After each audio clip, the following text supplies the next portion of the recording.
Yeah, we're off in good shape on today's Bandstand.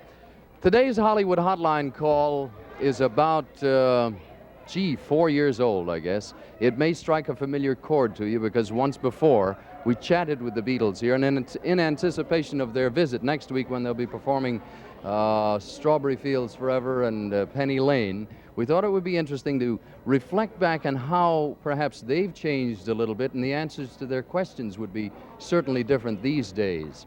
Now, if you can put in your mind back to the early days, the first record is a giant hit.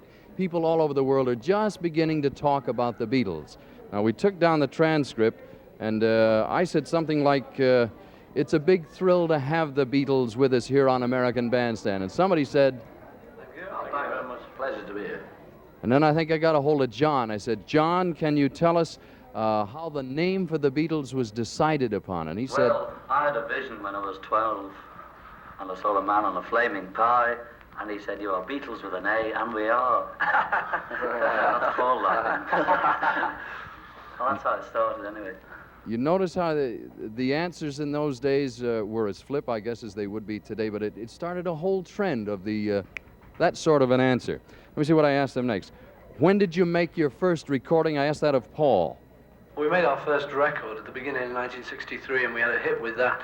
But I think the whole bit really started when we did a Palladium show, and then later we were asked to do the Royal Variety Command performance, you know. And we met the Queen Mother, and she started clapping. And Princess Margaret, too. Yeah, and Princess Margaret.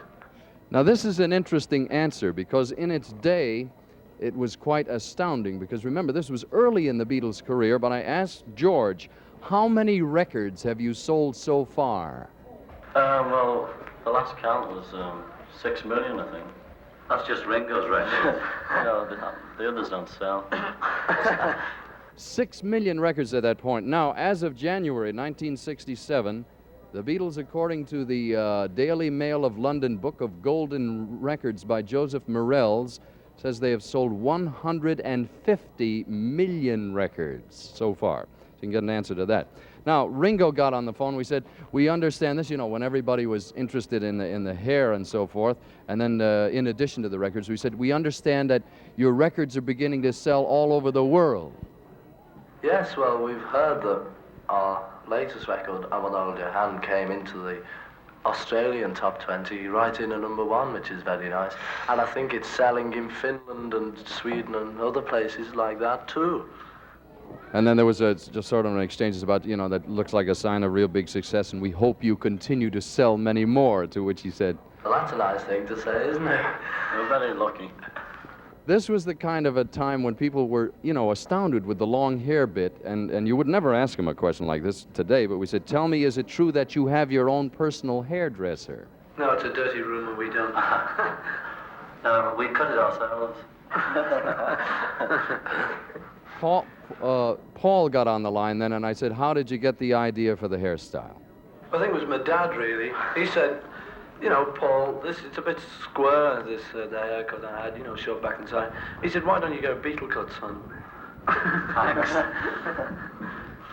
And as you can see, their influence has been seen all over the world. This question would still be appropriate today to the Beatles. Do you ever worry about the audiences getting out of control at your appearances?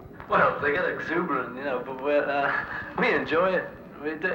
We don't come to any harm, because the policemen are equally as exuberant, you see.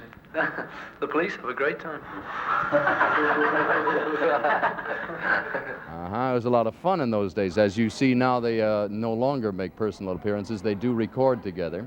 And I said something about, yes, I guess the police do have fun. Thank you very much for visiting with us. And they said, Pleasure to be here. Thank you. Thank you very much. that was the Beatles a few years back. You'll see a fantastic change next week when they appear here on American Bandstand. Ed, have you got a picture of them still over there, what they look like? No, you're off that now, but you'll notice a definite change between then and now next week on American Bandstand when they perform this song.